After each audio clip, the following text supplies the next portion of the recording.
Hello, everybody. Welcome back to the Som TV podcast. My name is Jason Wise. Today is a day that if you're a sommelier, you certainly know about. It is Riesling Day. You know, most of these wine days are kind of, they're marketing or whatever, or they are some kind of push for something in that regard. But with Riesling Day, I can get behind this one because no matter how many people love Riesling, I still feel it's completely underrated. So on today's podcast, I have who I think is probably the biggest evangelist for Riesling and one of the smartest in the business, Paul Grieco. But before we talk about Riesling and go over our top 3 Riesling experiences and a little bit about the grape, I want to tell you we have tons on Som TV about this particular topic.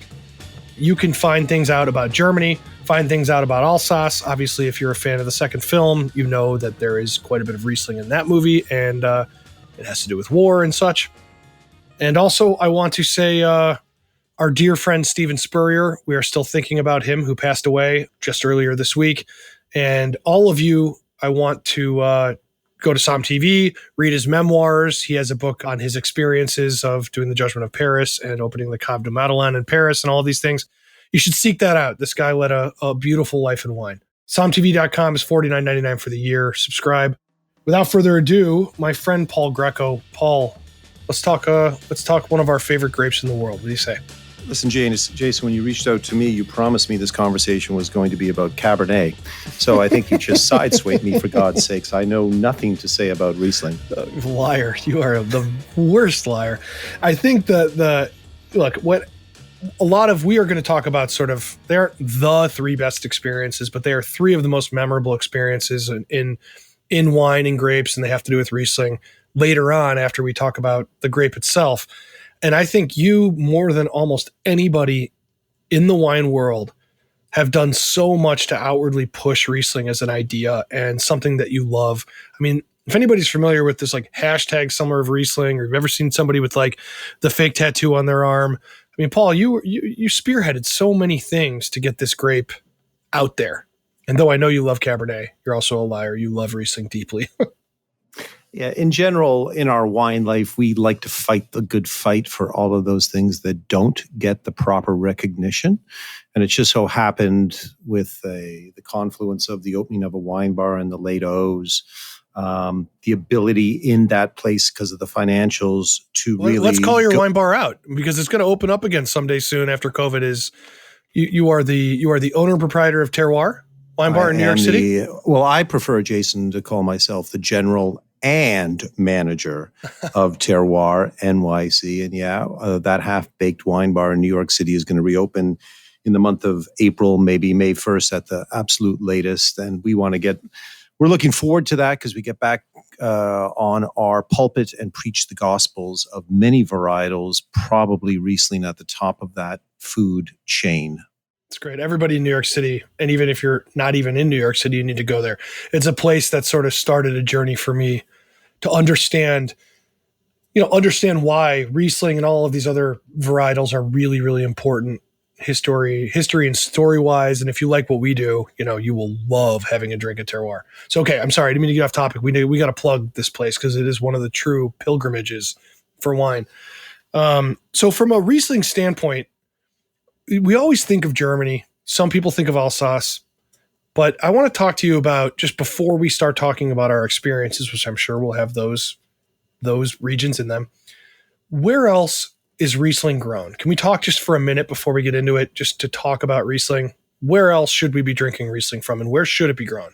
That's not.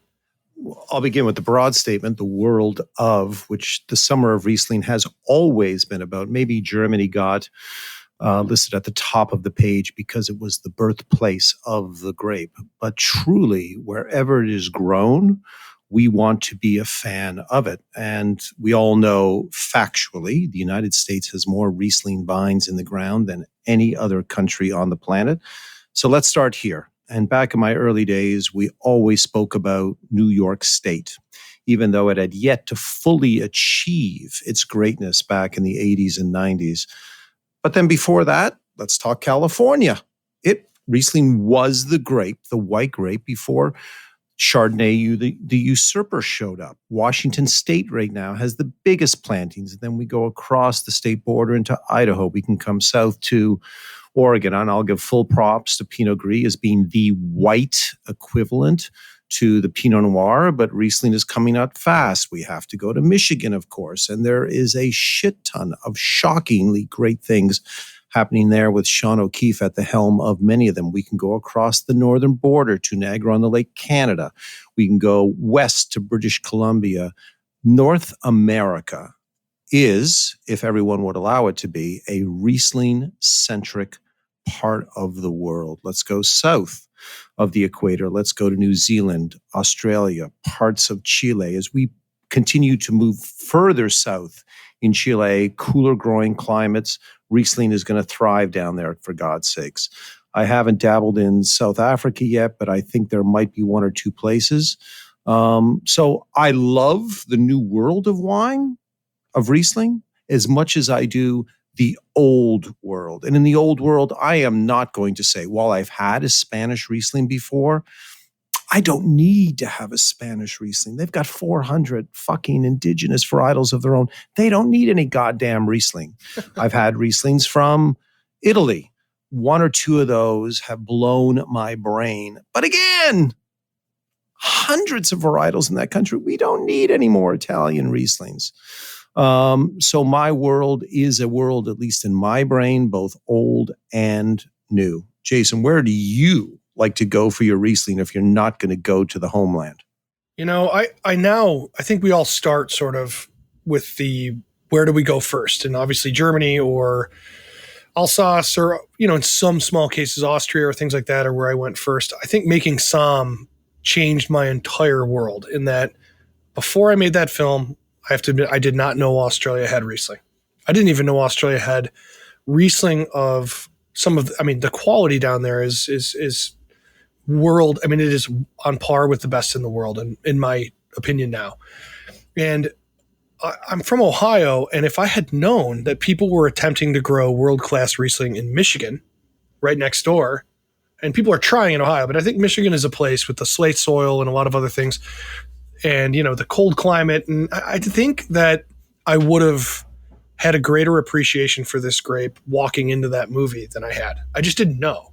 So where do I like to go? Now I want to know, you're right, the old world, let's not rip out Verdicchio and plant Riesling, okay? We don't need to do that. But I would say if there's a place where they're not growing grapes or they're growing some Vitis Lambrusco or something that's, give Riesling a try in some of these regions, because I honestly am very curious to find out how would Riesling do in colder areas of very far northern California.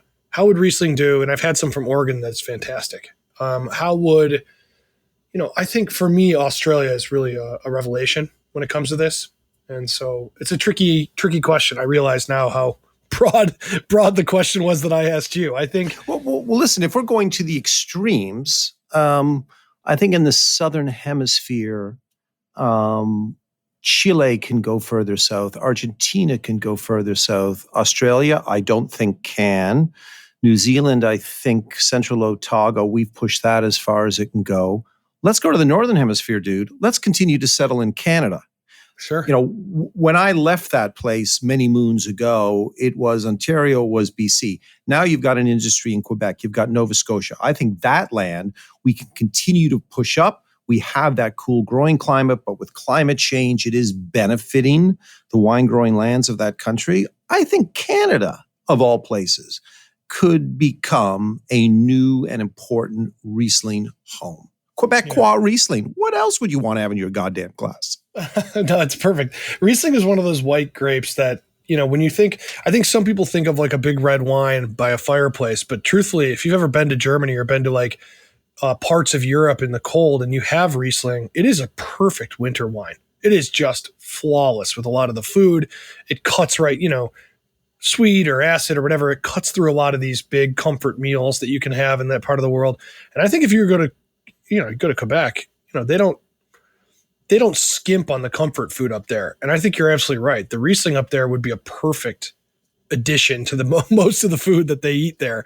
I mean, we're also leaving out, we haven't talked about the Finger Lakes, which already is a world-renowned Riesling growing area. I mean, Paul Hobbs Riesling, which I had a chance to drink in the Verticals episode that just aired, was stunning. I mean, absolutely stunning. Truly, truly stunning. And he's told me stories about the fact that, you go back to the 1920s, 1910, late 1800s, Riesling was one of the more expensive wines in the world. And now it's kind of this, how do you make a profit? Everybody wants to grow it, but how do you market it type of a thing? And I think that is also something we have to talk about. How do you sell Riesling? And you and I have talked about this on the podcast before, but it's really just this yin and yang of what do you want to grow it.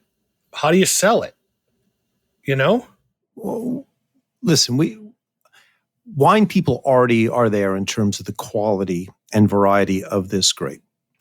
In terms of the consumer, who is still our greatest challenge, though with every passing day, people like yourself and others have made those conversations more compelling, easier to have. I'm going to go back to Germany. I'm not going to say everything that the Germans do with wine is great.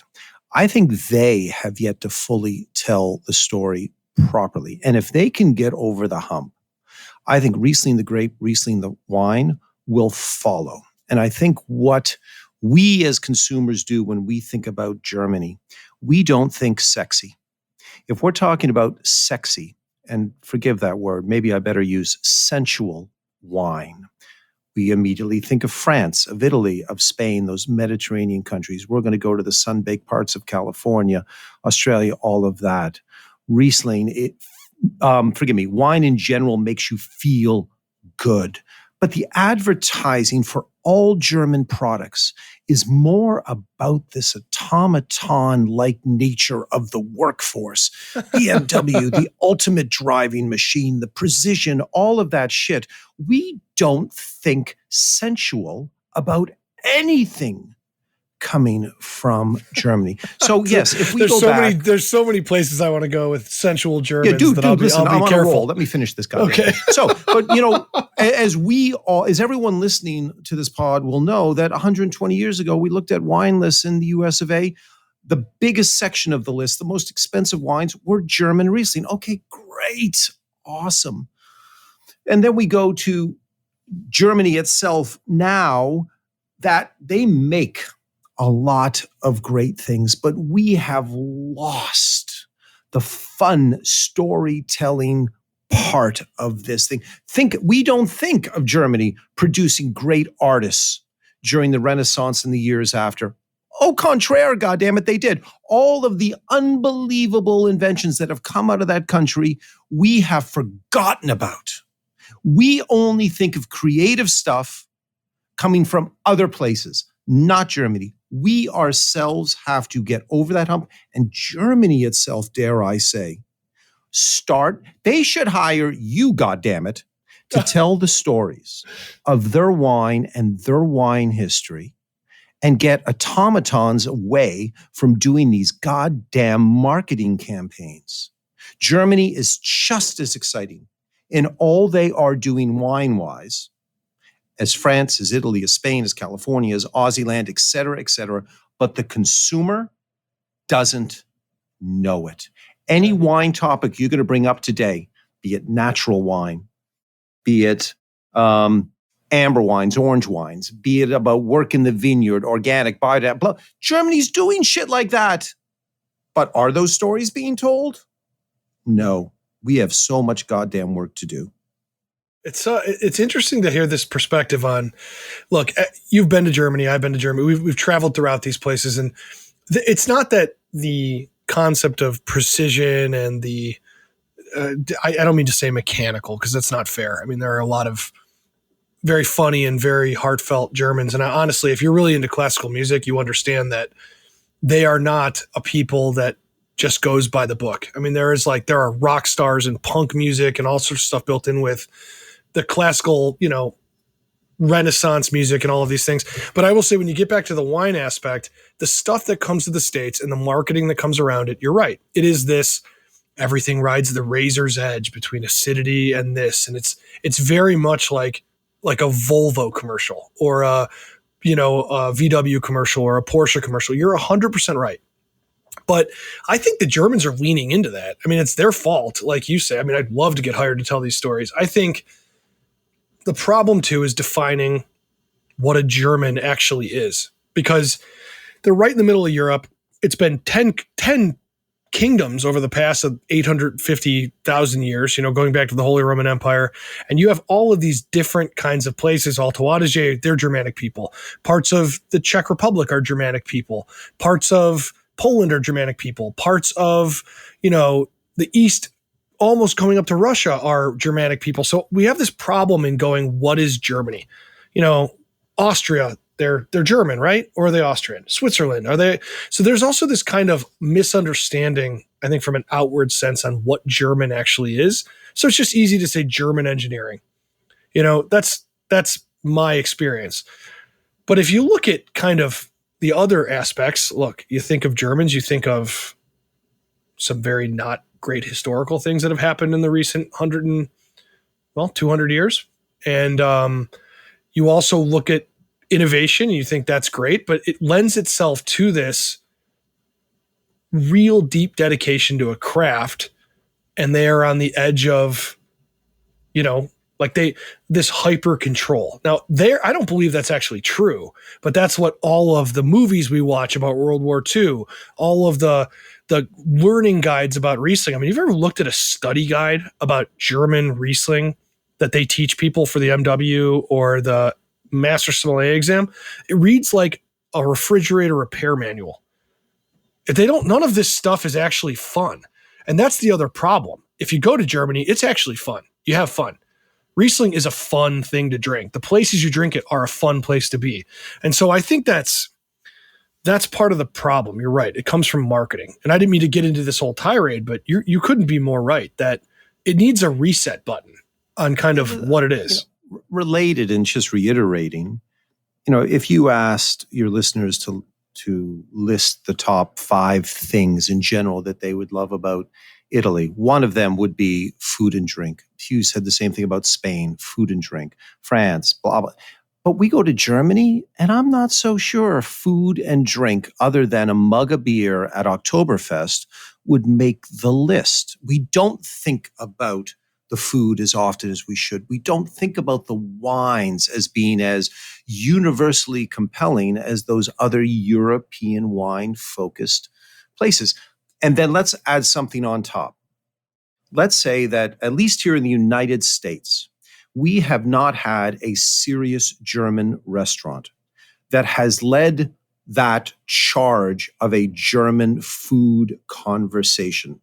Italy has had it for decades. French has had it for decades. Spain, relatively new, but in the last 20 years, Spanish joints, from tapas bars all the way to the stuff that Jose Andres is doing.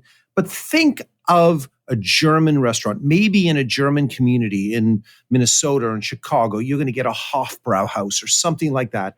But that doesn't tell the true story of Germany. That's an Americanized version. You're right. So we all have work to do. The Germans have work to do from this marketing campaign. And what you and your crew are ultimately, Jason, are just brilliant storytellers. Again, so if anyone from the Deutsches Wein Institute is listening to this goddamn call, hire Jason and his crew to take over all of your marketing shit. All right, I should stop drinking coffee right now. No, okay, next. I'm drinking wine. I mean, I think you're 100% right. It's tough. Riesling is always going to be associated with going back to Germany. And I think it's important to have this call, because if you're a wine person listening to this, and you're thinking, where am I going to go on my next wine trip, or my first wine trip, or to start my wine journey? And you're thinking, oh, Champagne. You're thinking, oh, Burgundy. You're thinking maybe you're thinking adventurous. You're like, I'll go to Rioja or somewhere in southern Spain. I would be the first person to tell you, go to Germany. Do it. Go somewhere like that, because you will find something extremely unexpected. And from a view standpoint, if you're going to go to the Mosel or the Rheingau or the Falls, or really almost anywhere they grow grapevines in Germany, it is stunningly gorgeous. Listen, I know there is no official competition for the most beautiful and stunning wine land on the planet, though wine atlases and books and people do talk about it. But if you go to Burgundy, with all due respect to Burgundy, the beauty of Burgundy is what is beneath the surface of the soil, and in the vineyards and in the wineries and the people who make it. Spain, sun scorched. It's dramatic in its own way, but it's Ribera Sacra is pretty gorgeous. I mean, that's a pretty wild looking place. But the second you step off that plane in Frankfurt and you get in your car or your bus and you go to the Mosel, the Rheingau, the Naha, the Rhine, your jaw will drop. You haven't even tasted a goddamn thing yet. That's right. But that wine country will pull you in just from the standpoint of you cannot believe that humankind has put in the effort over centuries to try and plant a crop in these vertiginous slopes. It is insane that shit happens there. And it does. And then you taste it. And you're like, oh my God, mind blown. Yeah, fact. And that's why also, too, once you've done that, and then you have Australian Riesling, you have Finger Lakes Riesling, you have Chilean Riesling, it brings a deeper appreciation to those wines in other places that it can't be the same for me. I mean, you can't have Riesling first from another place and truly understand how incredible it is. As I'm making films that are about the beginning of Napa and the beginning of the Santa Cruz Mountains and all of these places, and then you start thinking about the beginning of Australia, I look at Riesling as the sort of Judas goat that walks into every Riesling or every region, and it's planted as one of the first varietals. People plant it so early and they fall in love with it. It works. And then they tear it out and they plant whatever's important for the day. So the regions that have kept old growth Riesling grapes, I'm so impressed with, there's a few producers in Napa, very few, like Stony Hill and things like that, where they actually have tremendously delicious Riesling that you can get old bottles of and taste what Napa wine was like in the 70s when they did plant quite a bit of Riesling before they ripped it all out for Cab and Chardonnay.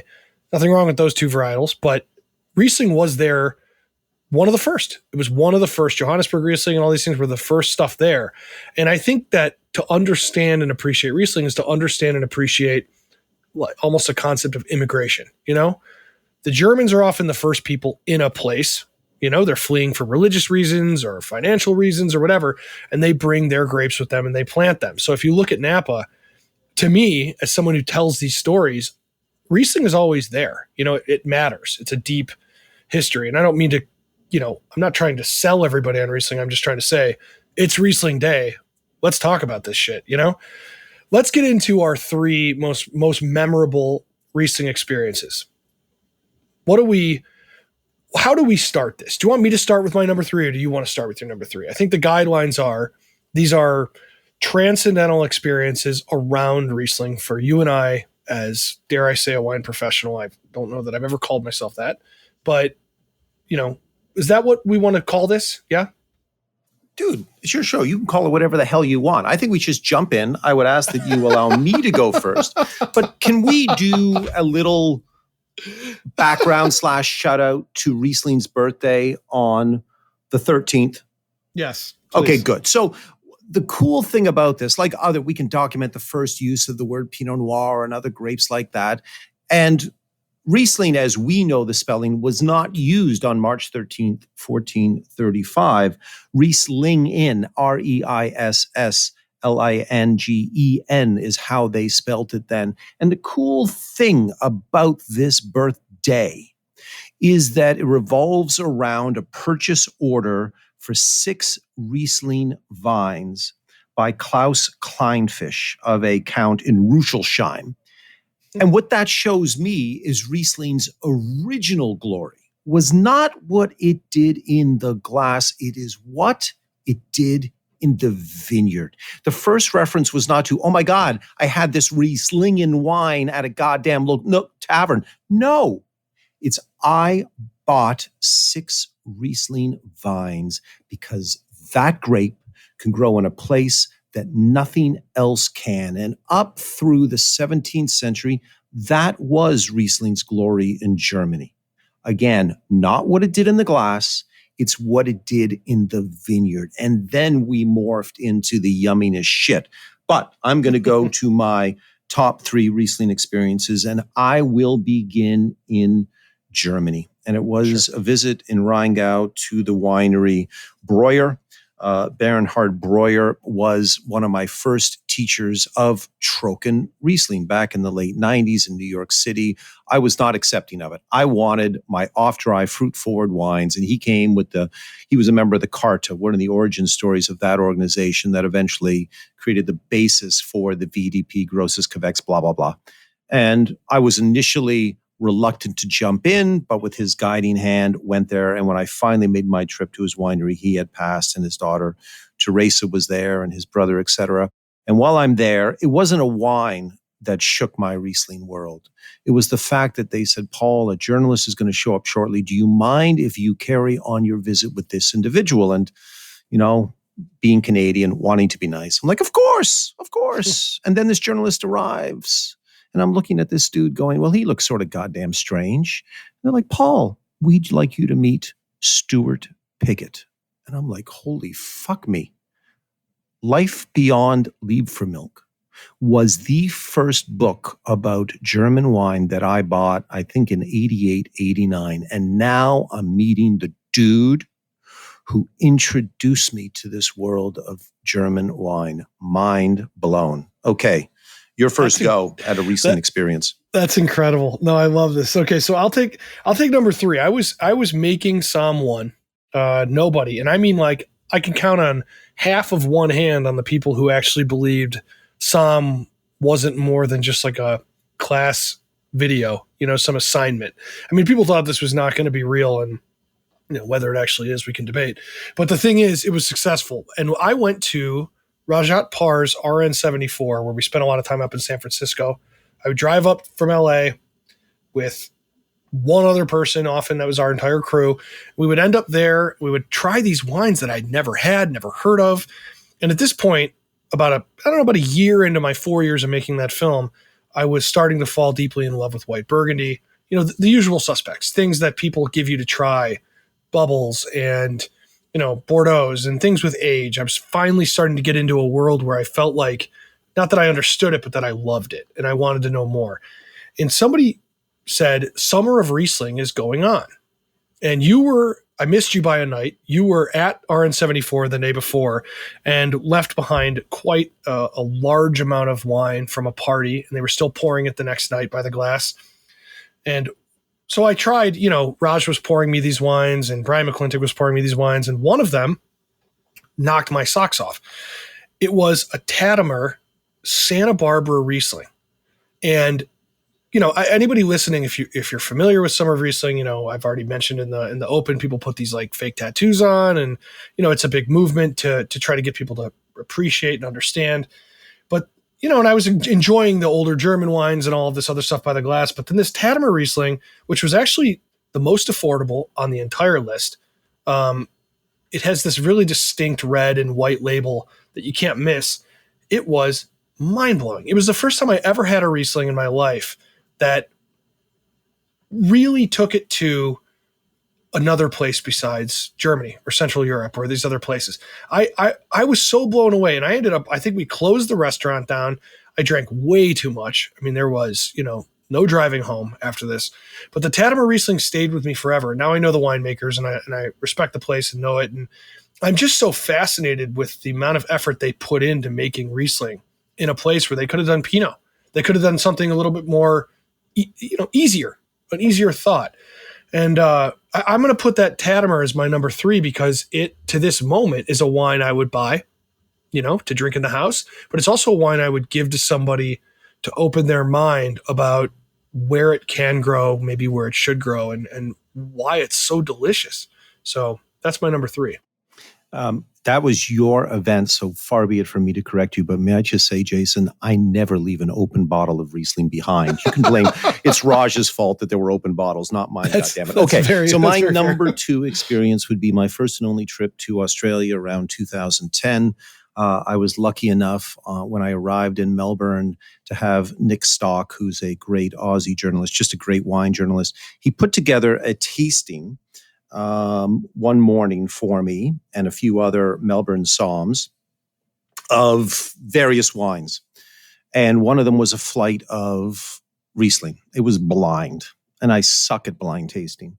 And it was, we knew it was Riesling. And he said, I want you to focus on the age. So I tried the first one. Acid is raging, dare I say. And my initial criticism of Aussie Riesling in general was that it was too naked, too exposed, that it could have used a little bit more silk and velvet wrapping around it, some more fruit, that I wasn't able to fully comprehend the angular nature of those wines. So this first one came across like that. I'm like, oh my God, this is a goddamn baby. Like if I'm here in 2010, what is this, 2009 for Christ's sake? How can you Aussies drink this stuff? It is. Yeah, it is. And when the bottle was revealed, it was 1971 Best Riesling, Best apostrophe S from the Great Western. And I was just, it's one of those moments where it wasn't something someone said or someone I saw, but I had to push my chair back from the table and just put my head between my knees and scream that the revelation of Riesling's ability, Aussie Riesling's ability to age that long and be that youthful was just staggering to me. It's incredible. I love this so much. That's incredible. So this was already a bone dry Riesling before when it was bottled, or it began dry, and holy smokies, dude. I'm quick to say some Rieslings could use a little more RS. Yeah. And I just kept bringing myself back to 1972, 73, when this wine was released, wondering how people actually would have consumed this wine. Because here I am, almost 40 years later, saying, it needs more clothes. And yet the thing was a goddamn baby. And I think a wine's ability to age is one of our definitions of greatness in wine as wine professionals. And if anyone thinks that a white wine can't age, au contraire. If anyone thinks that Riesling can't, a massive au contraire. And this wine was a poster child for that ability.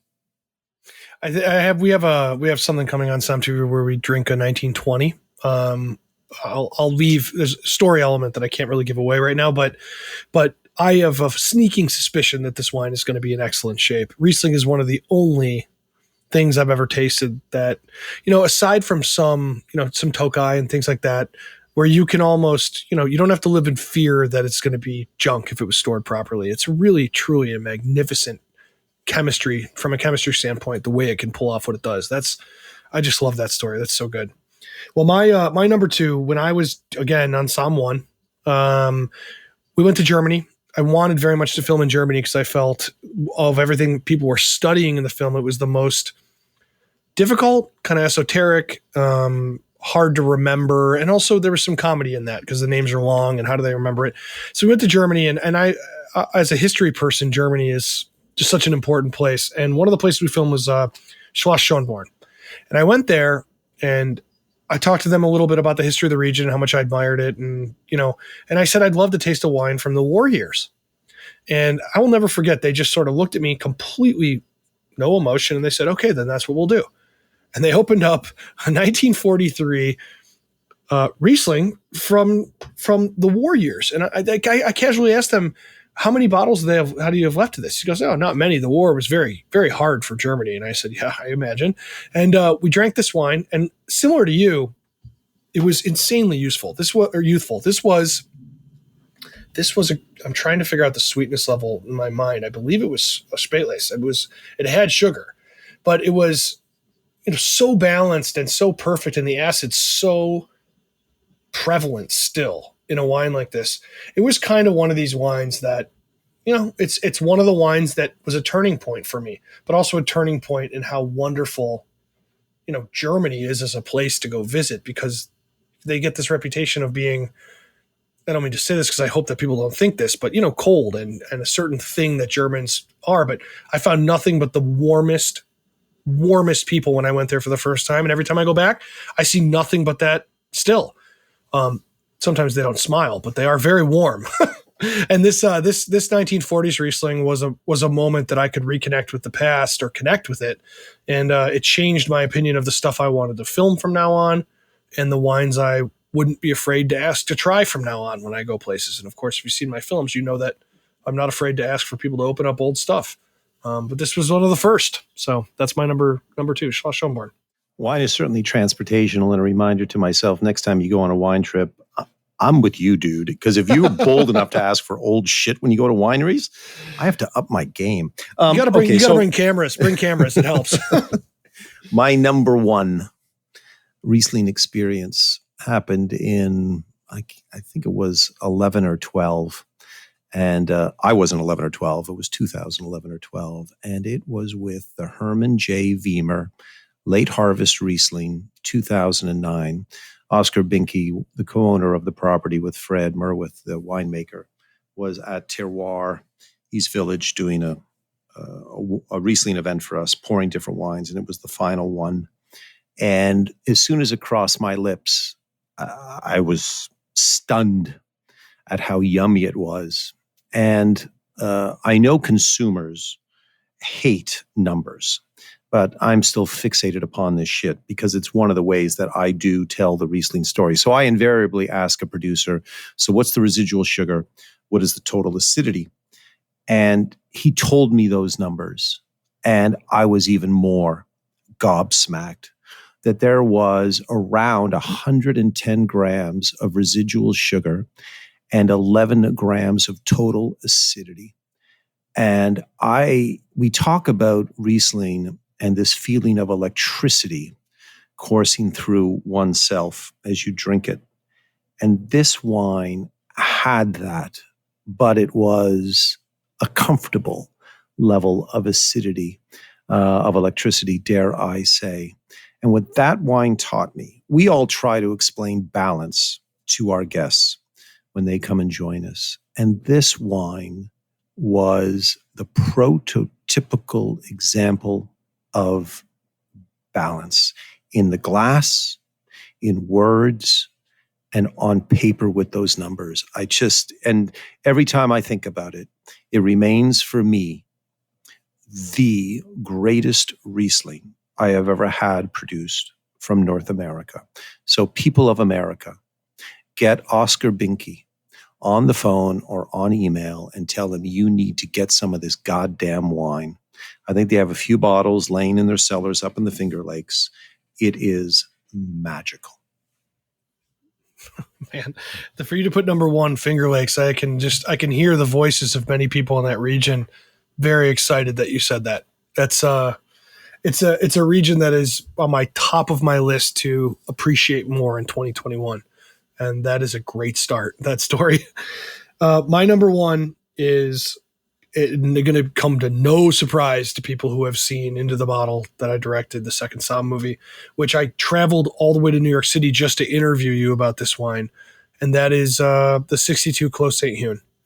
So that is a chapter in that film. And the Trimbox, Jean and Julien, his son, open up this 62 Clos St. Hune.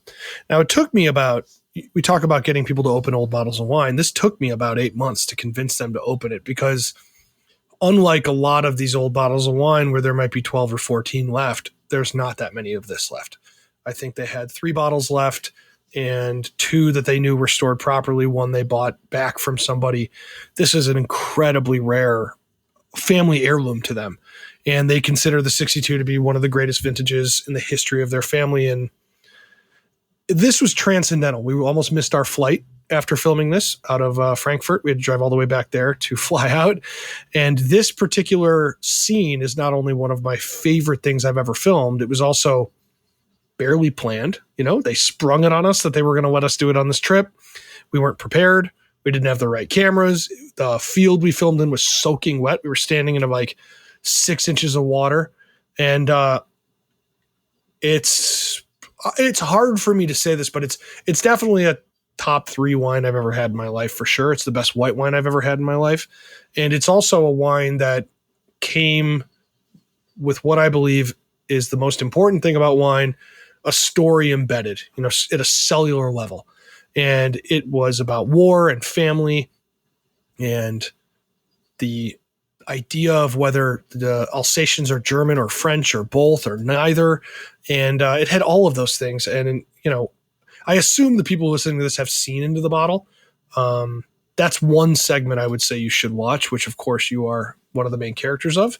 Clos St. Hune is a wine that now, if I have a chance, and every once in a while, not in COVID times, but prior, Cork Buzz would have it by the glass, or you guys would have a bottle there or something. And anytime I could have a glass of this wine, I will take it. Now the young stuff, some of it you can take paint off the side of a shed with it, but it's still delicious.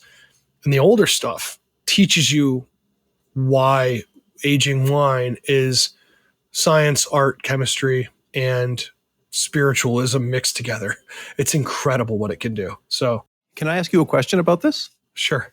So, how had you heard about the 62 Clos St. Hune? Or did they move for it? I was filming with Jean Trimbach about 8 months prior, and I was telling him that, Aubert de Villaine over at Domaine Normandy Conti had opened up a bottle for this film, and originally I went to Schlumberger, and I asked Séverine Schlumberger, who's the proprietor of that very historic place, and I said I would like you to open. She was going to open up something that was from the 20s, and she sort of was getting, she opened up one for a bunch of some Bulgarian party or something like that. And then she got cold feet and said, I'm nervous. There's only 1 or 2 bottles left. I said, I understand. And I went to go film with Jean Trimbach the next day for other content. And I told him, look, I'd like to tell the story of the wars and all of this stuff. And I need a bottle. I was talking to Séverine, and he said, great. I have this amazing bottle from, I think he was going to pull out a 1970 something Freddie Emile. So Frederick Emile.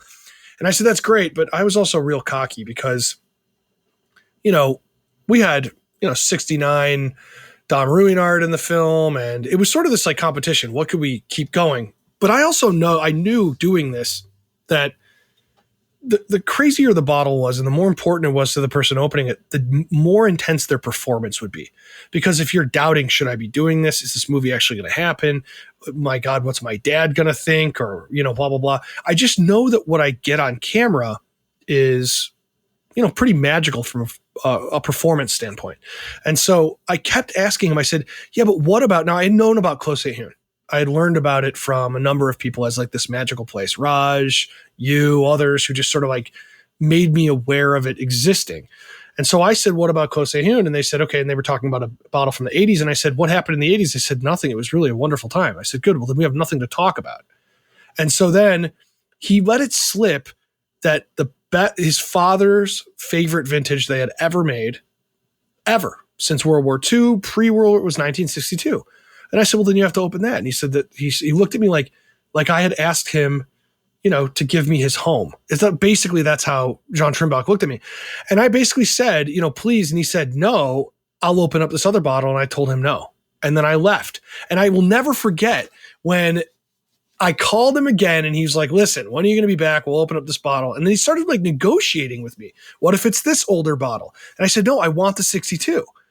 And I kept going back and forth with him on this. And so I went back to Alsace to finish filming, and I still didn't have a bottle for this segment.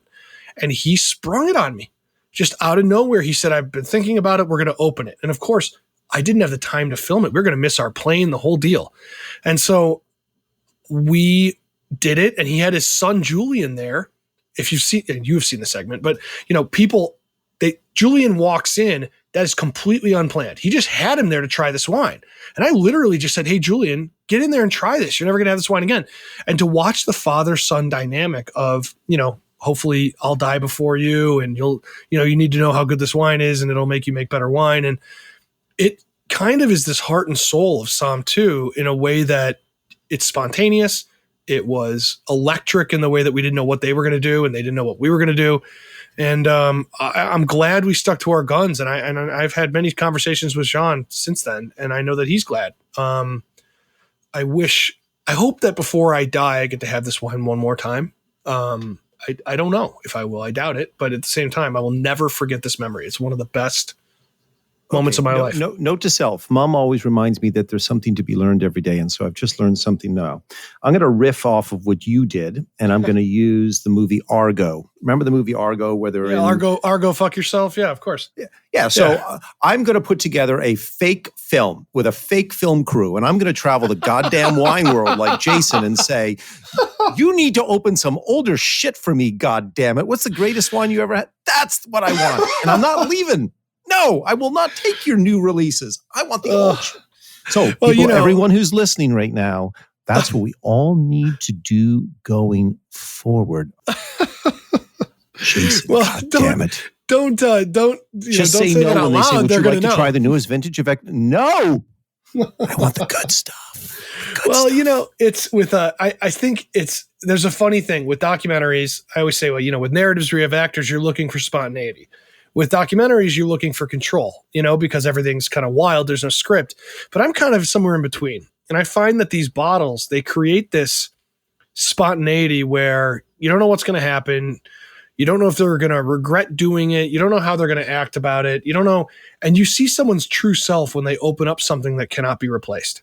And in every case, on camera at least, I have seen stuff that is great on camera. And to be honest, you see Jean Trimbach's true self. He's funny. He's goofy. He's a serious dad. I mean, he's kind of scary if you were his son. You see this whole range of emotions, and you can see your own father in him and all these things. And I don't regret that at all. I can tell you, I can still taste that wine. I really can. I mean, the acid that was in that wine it's like an elixir. There's no chemistry you can't make that anywhere else. It's impossible.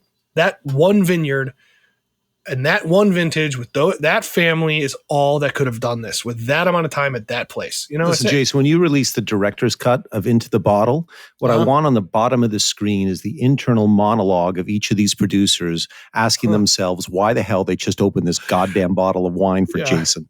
I'm sure we cut out a few I hate Americans. I'm sure.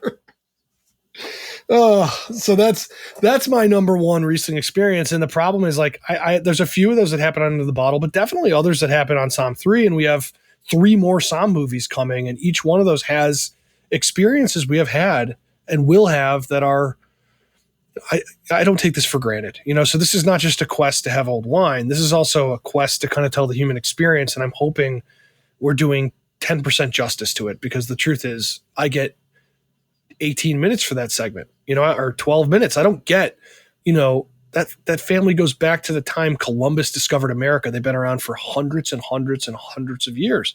So in 18 minutes, I just tried to tell the whole story of the struggle of Alsace. I mean, come on. So, but that's why I love my job, and also why it's so listen, freaking dude, hard. It may not happen in Psalm 4, 5, and 6, but in Psalm 7, I have a request of you, that you somehow create the technology with your team that will allow a movie to be scratch and sniff, so that you have these experiences that I obviously am never going to goddamn have. But somehow, if when watching that movie, I can see what you're seeing, I can smell what you're seeing, I can taste. I want you to be like Gene Wilder or Mike TV in the original Willy Wonka. I want that type of TV, goddammit. Yes. I love that. I'm gonna end up like what happened to Mike TV is my fear, though. All right. Well, we got to do this more often. I mean, I just love this, and I hope everybody who's listening understands our passion and knows to translate that into going to buy a bottle. It doesn't have to be expensive. It doesn't have to be the crazy stuff we're talking about. I mean, that Tadmer is not expensive. There's a lot of German Rieslings you can get. And at some point here, Paul, I'm going to have you and I maybe can write a guide or something on how to start. Well, and I know you're going to cut me off shortly, but can I insert a 0.5 wine experience? Sure. If I can do it too, go ahead. Oh, cool. It'll be quick. Chateau Saint Michel Dry Riesling. I hate to call out specific ones, but I love the world of. And as far as I know, Chateau Saint Michel Riesling, the dry one, sells for around $10.99. Oh, yeah. It's available Very at Costco. affordable. You can find it in all 50 states. Wherever you are in this country, you can find this Riesling. And if you need a bottle of Riesling, and while I'm not a medical doctor, I prescribe Riesling on a daily goddamn basis for everyone, you can get this wine and it will scratch that Riesling itch absolutely. It is a perfect entree into this world. Listen, we've all recognized we cannot be like Jason and have 62 Clos St. Hune. Ever, goddammit. But we can all have that Riesling. Glorious juice. Okay, your final point about your favorite Riesling experience. I mean, I think it's hard for me not to mention, the whole freshly opened can of tennis balls thing from Psalm 1 with Ian Cobble. That is the first time I truly understood, A, how funny wine can be, and B, the fact that Australian Riesling does have a very unique scent, of rubber and such. That's unique. I would say that that's another Riesling story I have. And if we're talking about, Rieslings that people should try, there's nothing wrong. I mean, if you've ever had Chateau Montelena makes a great Riesling. Bo Barrett, it's like his pride and joy. He loves this stuff. There are great Riesling producers, sort of just all over the place. I mean, Napa, Sonoma, Australia. And I think you're right. Chateau Ste. Michelle, what a great call. A $10 Riesling that's so unpretentious and, easily gettable. And that's the most important thing. Paul, thank you for this. I appreciate it. My pleasure, dude. So listen, I will send a shout out to the people of America that the 13th March, bake a goddamn cake, stick some candles in there, pour yourself a glass of Riesling, put on your best Marilyn Monroe dress, and sing happy birthday to the Riesling grape like JFK is standing right in front of you, people of America. You can do it. I have faith in you. Paul believes in you. All right, everybody. Thank you for joining us on the Som TV podcast. Go to somtv.com, $49.99 for the year. And remember, we are thinking about Steven Spurrier and his family. And we are also thinking about you guys. Please be safe. And I cannot wait to see you all in a restaurant all together. But let's do it right, okay? All right, everybody. Be safe.